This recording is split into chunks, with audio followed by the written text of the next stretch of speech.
Welcome to the thrilling world of Security Squawk, where we explore cybersecurity.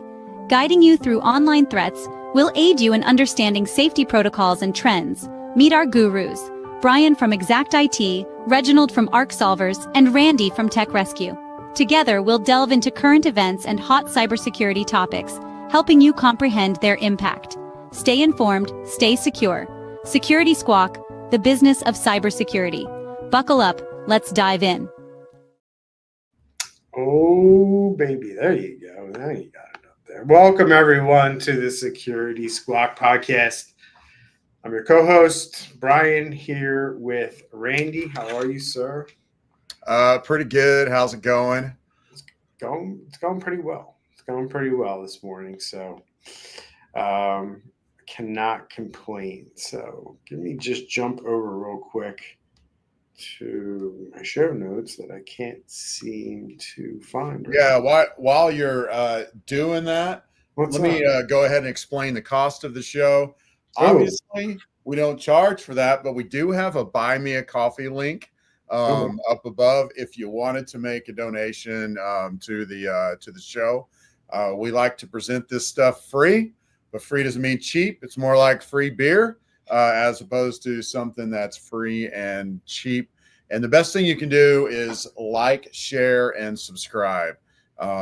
Basically, interact with whatever platform you're on. That helps. What is that? What do they call that?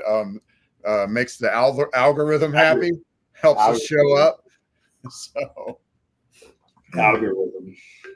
So yeah, all that stuff works. Thanks, Randy. Appreciate that. There's different ways you can help contribute to helping us continue the show. Buy Me a Coffee is one of them, but obviously doing all the things we've always asked you to do in the years we've been doing this show. Share, like, subscribe, engage. All helps other people find this content, believe it or not. That's how it works. So here's the thing. Everyone in cybersecurity right now wants to talk about AI, right? Everybody in tech wants to talk about AI, right? I think we have NVIDIA earnings tomorrow, and that's like, oh my God. Like, the world's getting ready to find out if like AI is like, going to continue this boom we're in, or are things starting to cool off around AI and AI investment, and in other words, tech, right? So AI has been all the rage. We've talked about things like AI-powered attacks on this show, AI-powered defenses, AI this, AI that. But while the industry's busy chasing new shiny toys and new AI tools, the old school threats of ransomware breaches and plain old network takeovers are still hammering away at businesses and governments. And today we're looking at a few fresh cases that prove you can't ignore the basics. And Randy's going to help me unpack some state and insurance breaches. And I've got a couple ransomware stories of my own wrapped around the story that's up on the screen right now, which we're going to talk about more towards the end of the show. But we want to put a bow on this whole show and kind of show you why we're talking about what we're talking about and the reasons, right? So, ransomware attacks are up. It's no doubt, but everybody seems to be focused on AI. So we got a bunch of hits this week that we're going to dive into. So let's start with the government conversation. Randy brings this one into the show. Had to shut down multiple state offices recently because of what's called a major network security incident. Randy, information's been scarce. Give us the rundown on what you know and what's happening here. Yeah, this is basically brand new. And we talk about this all the time in this show. We see government get hit on the regular. We just saw, I think it was in Minneapolis or Minnesota a couple weeks ago. Might have been last week, where we saw, I think it was a city get hit, whole city shut down. They bring out the National Guard, not like troops in the street National Guard, but they have a team of like 10 to 15, basically cyber warriors, if you will. They brought them onto the scene. And then now, this is something that's hot breaking news. Apparently, all of the Nevada state government is basically going through a security incident as we speak. Started in the last probably probably in the last 48 hours. They were made aware of it, but we have entire websites down, services down. Pretty crazy thing going on right now in Nevada. Really? So this isn't. You would think something like this would be like breaking news, CNN, Fox News. What's going on? Yeah, you would. So it looks like we're talking yesterday morning that this first happened. Actually, not. I got my dates wrong. Today's the 26th. Happened on the 25th. For some reason, I was thinking that was Sunday, but no, yesterday morning. We've got federal and state authorities are involved. They're working with CISA. They're working with the FBI. And they're not sure what's going on yet. It is consistent with a ransomware. We got widespread disruption across multiple agencies. We've got inaccessibility of public-facing services and communication lines, suspension of non-emergency in-person government services. We don't know yet. And I have read that no personal data has been leaked, which we always hear that. It's too early to tell, honestly. But there's no evidence that all often. We would say, if you're a business, you might not want to say that in the first day or two. Actually talk to your lawyer, see what your lawyer says you should say, because you can open yourself up to bigger lawsuits depending on what you say early on in these events. So unless we're talking some fake news that's been thrown out there, this is a pretty big breaking deal right now. I bet. I mean, could you imagine if your state's DMV was shut down along with the Public Utilities Commission, the Highway Patrol, and other agencies that are affected? So, I mean, if it's impacting the Highway Patrol, I got to imagine it's impacting highway services, the guys that drive around and fix the roads and make sure that, the highways are in working order and all those things. So, imagine if this happened in your state and how this would impact it, and impact it and impact your business, impact your livelihood. And if this doesn't make you want to put a plan in place for, these things not being available to you for a long period of time, I don't know what would, because, I don't know what's going to happen here, Randy. The Highway Patrol being impacted. Yeah. This story has yet to be told. Personal data compromise and no evidence is going to be the least of their problems. Right. In my opinion. So their main state website, nv.gov, is down. Mm-hmm. If you go to their legislature, is up. So online services down. USA Gov, so that's not part of that. So we're looking at let's look at the governor's site. Nope, the governor's site's down, which is gov.nv.gov.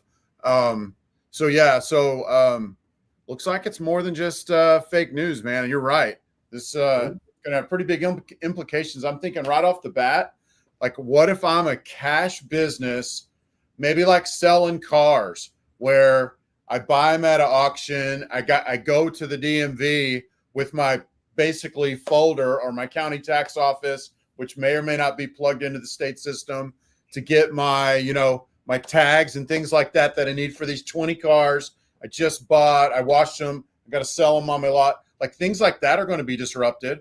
If you're doing things like titles for selling, like land, things like that could be affected.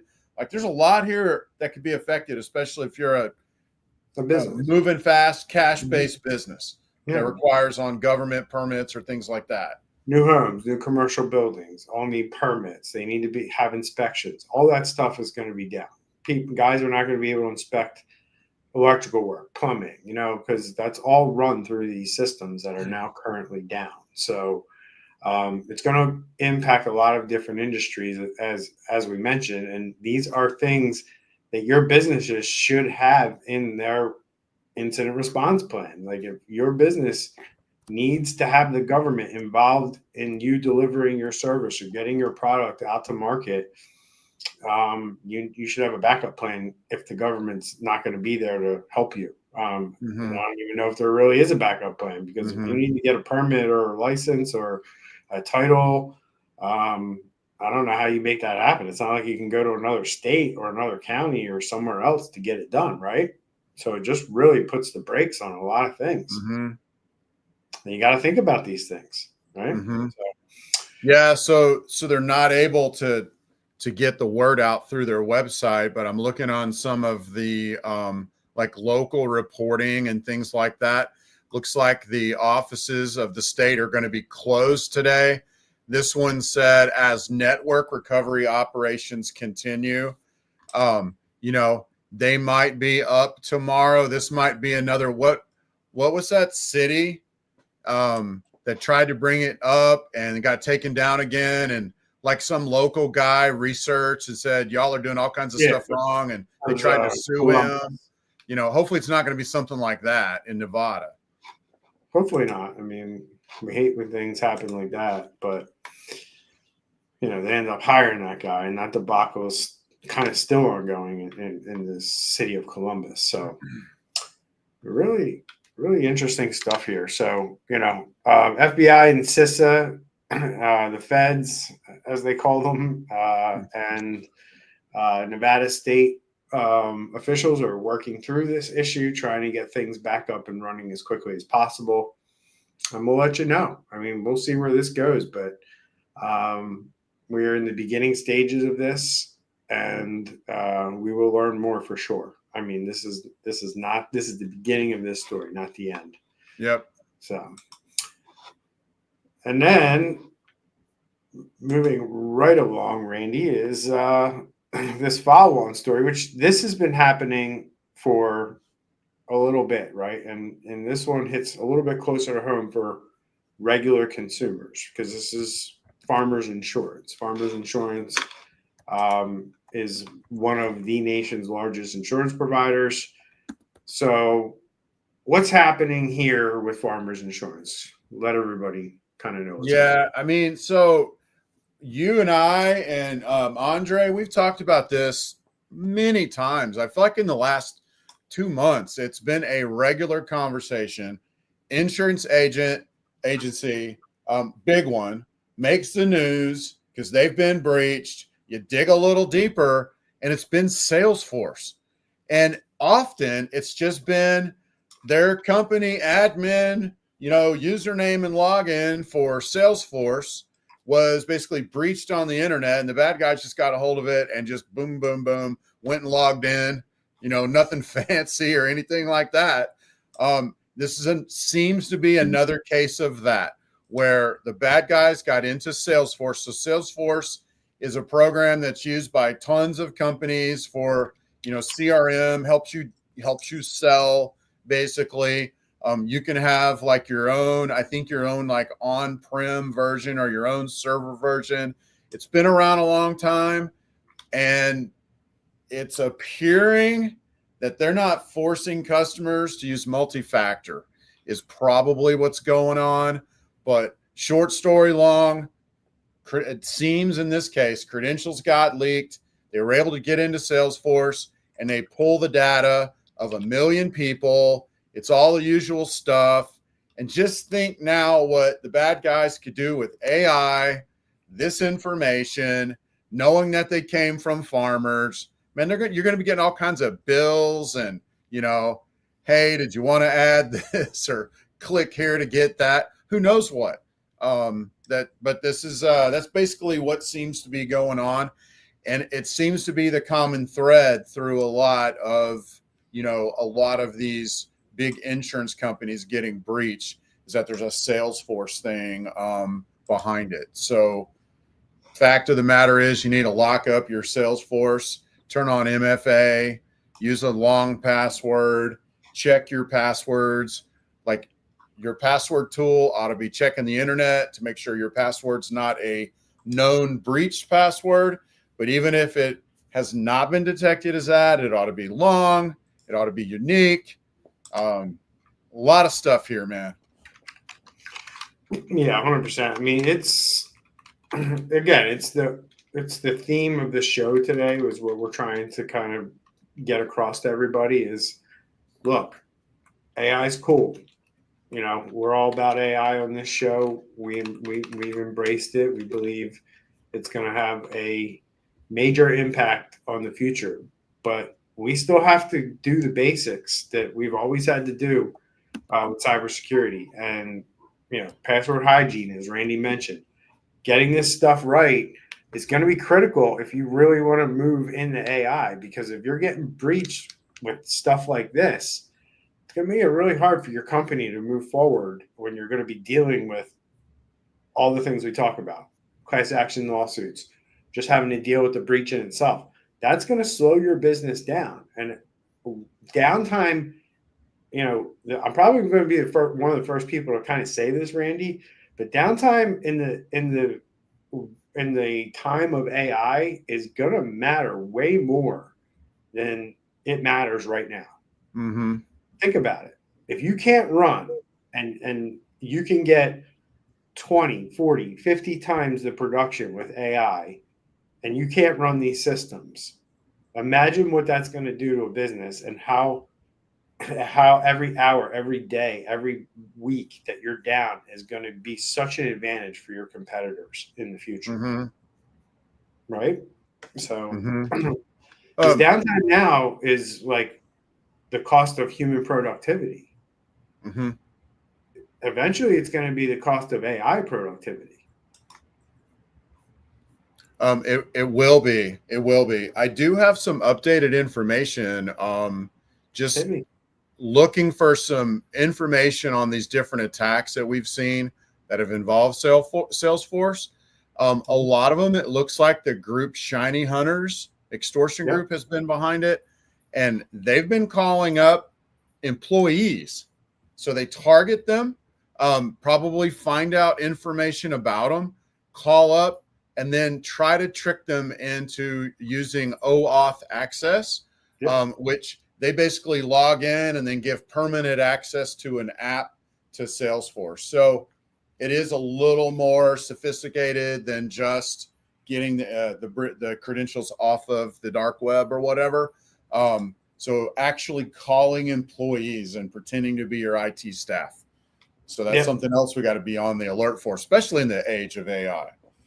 Oh yeah, 100%. I mean, if you live in the state of Nevada, you better expect, you know, you could be targeted with phone calls and things like that once they start scamming the residents of Nevada. I mean, that was kind of part of their release when they said, like, oh, we have no evidence of personal information, but be careful. Like, you could get a phone call, you could get an email from somebody pretending to be from the state of Nevada, and that could go really bad for you, right? You want to talk about like the probability of, like, for most cases, what you mentioned, title fraud or title theft is a pretty low success rate crime.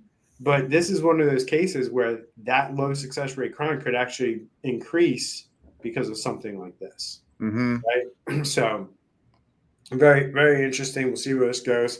Excuse me. So much for being in good hands with farmers or any of these insurance companies that have been hit recently, right, Randy? So 1 million people have now had their data floating around thanks to a good old-fashioned, you know, password breach. And the pattern's clear here. These aren't AI-powered cyber heists. These are the same types of attack vectors we've been warning about for 4 years on this podcast and for years and years, you know, in our own businesses. Which brings us right into ransomware events, right?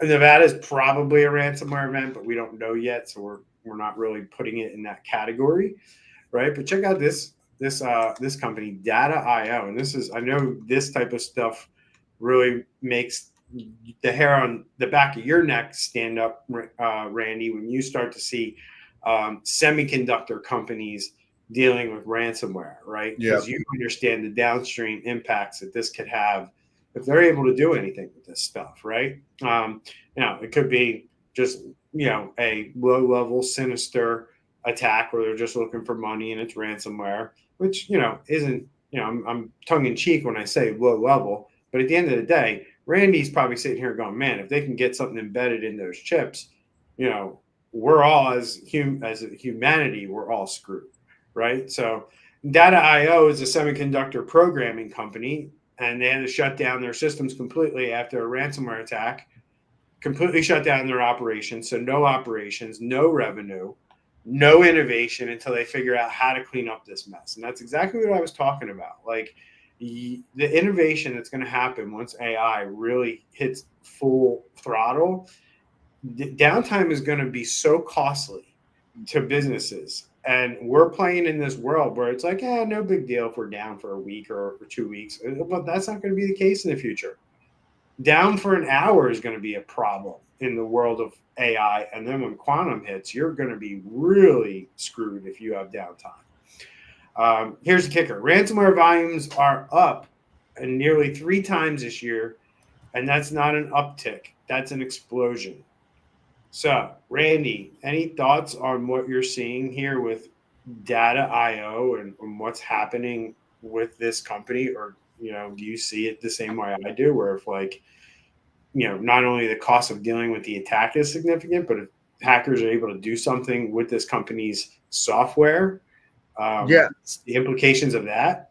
Yeah, well, I mean, so yes, the implications of, you already mentioned it, getting into an embedded chip and having a backdoor there, huge.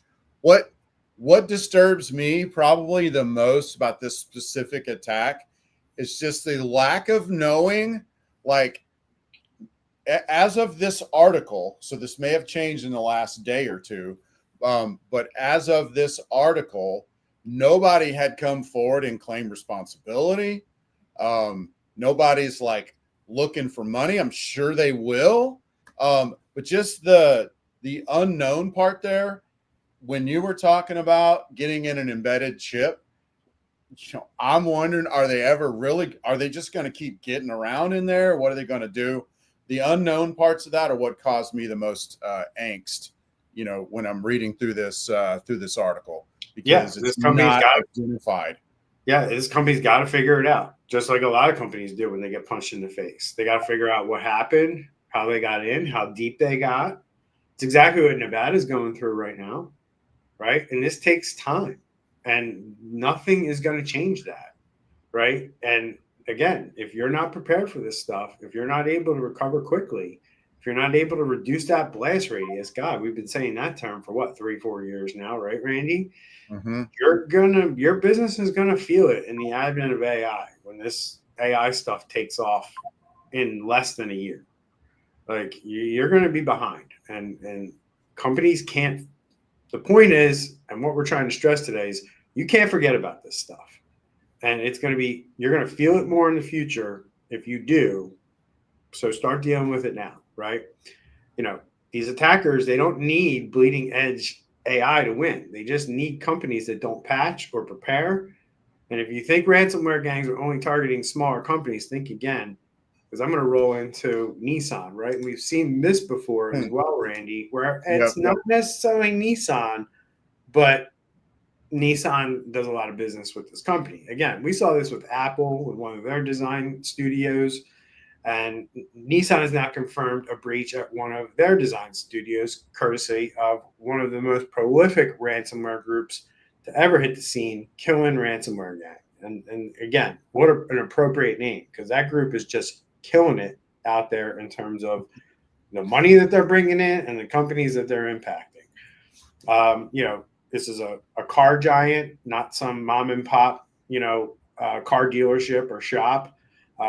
And it's not just data on the line here. This is disrupting design cycles and stealing intellectual property that can ripple into billions of dollars in consequences. So what's your take, Randy? Do you think attacks like this, do they show how much more organized ransomware groups are getting, that they can hit a big name like this? What are your thoughts? Well, it does show that they are relentless at searching for ways to get in. And here's what I mean by this is maybe they couldn't go straight on to Nissan's front doors, if you will. But what they did do was this design studio, which is where it's like a think tank. It's like where they, they're looking at and going through like new ideas and stuff like that. Like there's a lot of intellectual property there, and it's kind of controlled, or they're working with like a third party, which we say it all the time. Almost everything we've looked at today involved a third party who was less secure than the main party. And in this case, this third party, which the third party might be a big company, but no way big as Nissan. They may not have as big and, of a security program that Nissan, proper does. But regardless, use that third party, get into their design studio. And then we're looking now at intellectual property getting breached. It's kind of a slap in the face, if you will, or a hurt of the brand, So those are my thoughts on that. That's just they're doing things by like probing, and probing could be as simple as sending out a billion emails and trying to get people to click on them. But they're relentless in their search for a way to get in. Yeah, and they're also, once they get in, dude. I mean, we saw this last week with some a business that we used to do business with, but we happened to be in their contacts or whatever, right? And we got flooded with emails from one of their employees who got hacked, right?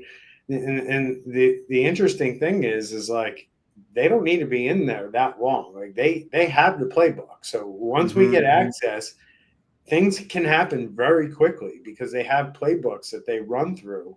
It's not like they have to figure out what do we do or what do we got to do. It's like, all right, we're in now, let's go, right? And things can happen very quickly in a short period of time. So time becomes of the essence, as corny as it sounds. Like you got to get them out quick, right? And the longer they're in there, the more damage they can do, the more stuff they can do, right? They could try different phishing techniques, right? First one is just a credential kind of theft, and then they start sending out malware in the next round, right? And different things, and they try different things, and they're hitting different companies by doing that, right? By sending me those emails from that inbox and getting those through. They get past the spam filter is pretty good because they're not spam, right? And boom, and they start hitting that's how they get other companies, right? Is they commandeer somebody else's email account at a company, and then they send thousands and thousands of emails to, the contacts and everybody that's, ever sent any email to that inbox. And it goes out very quickly, and boom, other companies click on it, and boom, their credentials are stolen, or they're dealing with ransomware. That's how it plays out, right? So, Yep. The point is, doesn't matter who you are, how big you are, what business you're in, the threats aren't exotic. They're old school, and they're crushing businesses, right? So, and that's kind of, the overarching theme of what Randy and I wanted to talk about today. And before we wrap up the show, just notice a couple comments from the crowd, right? Luke, ever since those big hacks over in the UK, he's a UK resident, right? Around Easter is when this occurred, right in the spring. He's been getting so many spam texts and calls that he's thinking about changing his cell phone number because of it, right? And that's a legitimate a thing, right? I don't know how much. I know for me that would be a pain in the butt. So I wouldn't do that. I have tools on my phone that do a really good job of blocking that stuff, so I don't ever see it. I'll just turn the ringer off. Bro, I mean, I'll tell you, if I go into I didn't realize this, but if I go into my spam folder of my text messages, I probably get 12. Wow, yes. Yes. They're mostly political, it seems. But I couldn't believe how much stuff I get that I don't see. It's wild how much vishing has become, a thing. And, I just never realized it because of the tools that I have in place, right? So I highly recommend that you have, spam vishing tools and spam text tools and when you get calls too, make sure that they're being screened and, either a warning shows up that it's spam on your phone or it just gets blocked in general. So, so that's my advice. So let's wrap it up here, Randy. So what do we take away from today's show? AI is cool. It's going to change everything. It's going to change the world. It's going to change cybersecurity. It's going to change our lives. But let's not let the hype of AI cybersecurity distract you from the basics of what need to be done here. Because look, the story hasn't changed. Just because AI came along doesn't mean businesses are all of a sudden this isn't a problem they have to worry about, or all of a sudden they're doing a good job. We've always said businesses aren't doing a good job with this stuff, and they're still not, right? And here we have AI kind of putting fuel in the fire here a little bit, right? So breaches, ransomware, shutdowns are happening every single day, and the numbers are only climbing, as we see in this report that we found in Computer Weekly. So let's talk about the fundamentals, Randy. We talk, for us, it's going to feel like we're beating a dead horse, but let's go through it. What are the basic, simple things that companies need to get right that they're not getting right that are leading to these breaches? Rattle some off. Well, you've already mentioned, what's that? Let's just start from the top.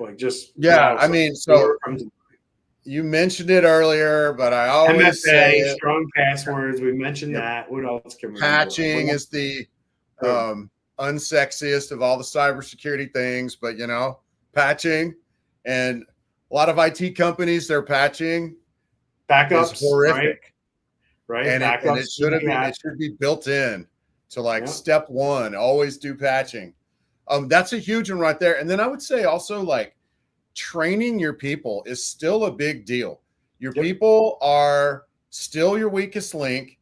And even with all this high-tech stuff, blah, blah, blah, there's a human at the center of it. Even a human that knows how to use AI and all that jazz.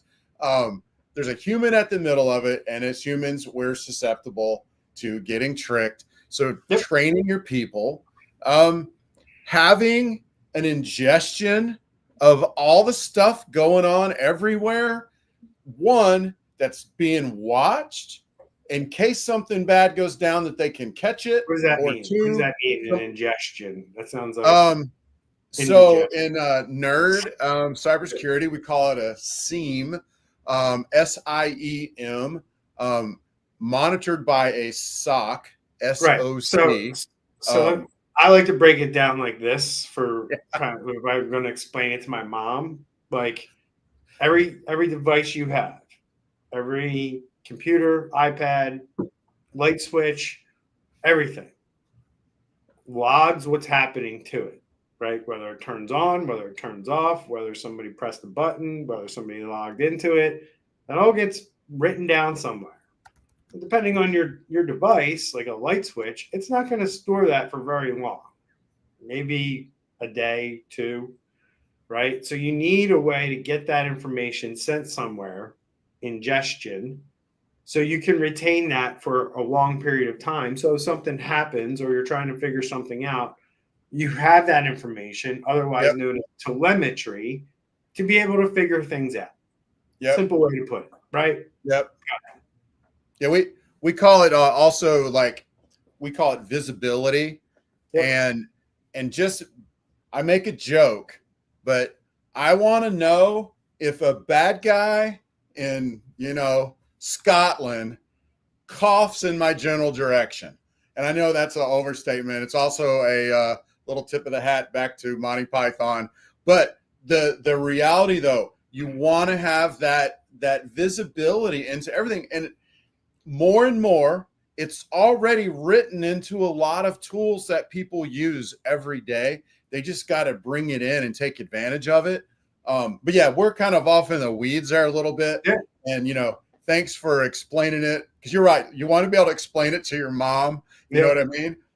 But short story long, every time we're going through all of these and they're like, well, we don't know if anything was stolen yet. We're going to have a year of investigation to find out.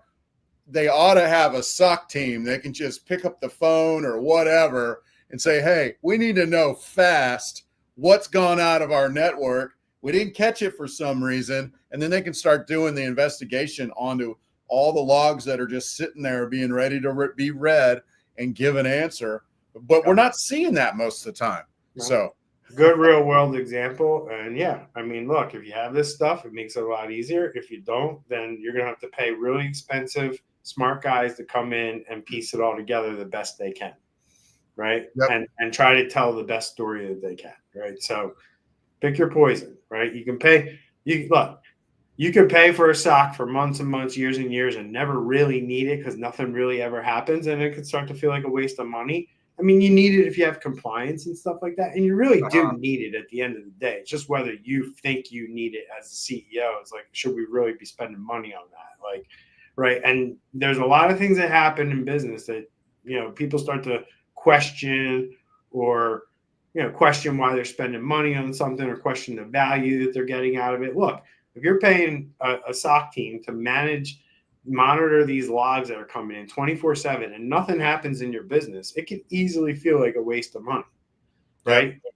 But the day that event happens, look, if you have that information, you've had that stuff in place, you've been collecting it for years and years and years, it's going to be way less expensive for you than the company that doesn't on the other side of that event, right? So, that's how you got to look at it. Well, and we talk about it from a security standpoint, knowing all that stuff, but it also has practical. So multiple times, and I'm sure you have too, we'll have like a C-level or a CEO reach out to us and say, so-and-so quit today. Can you tell us, did they offload anything from the company, download spreadsheets of customers? Like, did they do anything that looks, weird? And we can just go and pull all the logs. And then with the, you can just go manually look through them, or you can like load it into a chat GPT and have it analyze it and say, no, this looks like regular employee stuff. Or no, yeah, there's a specific file that this employee downloaded yesterday and emailed it to themselves on their personal Gmail or whatever. But just that's a real world, like practical use of having all this insight is if you need to do a little bit of investigation on, maybe something that went south with an employee or something like that. So just a thought. Yeah. But it's funny because I'm trying to think of like where in life do fundamentals never matter, right? And fundamentals always matter in life. No matter right. what it comes down to dealing with issues, fixing problems, you always go back to the fundamentals. I mean, that's what we always did in sports, and that's what we do here at Exact in our business, right? When things aren't going well, we go back to our fundamentals, right? Our core values, like what got us to where we were in the early days, right? And things like that. So fundamentals always matter. Patch management, monitoring, right? That's what Randy's talking about. Backups, training people, making sure that those backups are immutable and away from where the hackers can get to them. It's really, really important that we do these fundamentals. Training our people so when those fake emails come in from colleagues, they know their colleagues didn't send that. It came from a hacker who's taken over their account. These are things that happen every single day to businesses, and your people need to be aware when those emails come through because they're going to get through. The filters are not going to catch that stuff and block it. Somebody that you emailed yesterday about a contract got hacked last night, and now they're sending you something this morning. It's not going to be out of the ordinary, and it's going to land in your inbox. That's right. So you've got to be able to prepare your people for those situations so that you guys in your companies don't end up victims. That's the moral of the story. So, Randy, anything else you want to add? I'm going to wrap it up here. Thanks for your input. Yeah, I mean, so like, they call AI like the gold rush, right?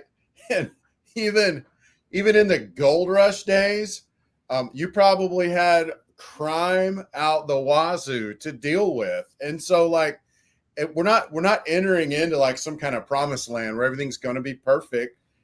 and should you not use AI? No, we're not saying that at all. But as you use AI, your vulnerabilities are multiplying. So you got to learn how to stay secure, or bring in somebody like Bryan's team or Randy's team or Andre's team to get your business in that place as you rush out to the gold rush of AI. Like, you still need to be protected. So yeah, so it's a good conversation, man. And I'm glad you kind of, it kind of like piqued your interest today from this particular perspective. It's definitely something I think about all the dang time. And like, it's the reality. We're needed with what we do more than ever, not less. So 100%. And time's running out. If you don't believe me that downtime is going to cost you like massive amounts of money in the future in terms of opportunity lost, not just lost revenues, right? Opportunity lost is going to be a massive thing in the future. Speed, getting to market, evolving, improving your product and service, that's all going to be what wins in the future. Because we're all going to sound the same. We're all going to be pitching the same stuff. And we're all going to be able to pivot at a very quick pace from what we're able to do today, right? So if I'm not in a market or I'm not providing a service, but I see a competitor over here doing something, how long do you think in the age of AI it's going to take me to figure out what they're doing, reverse engineer it, and put something in place and move? Right?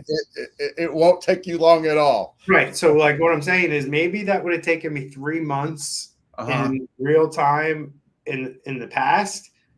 In the future, I see that taking about 3 days.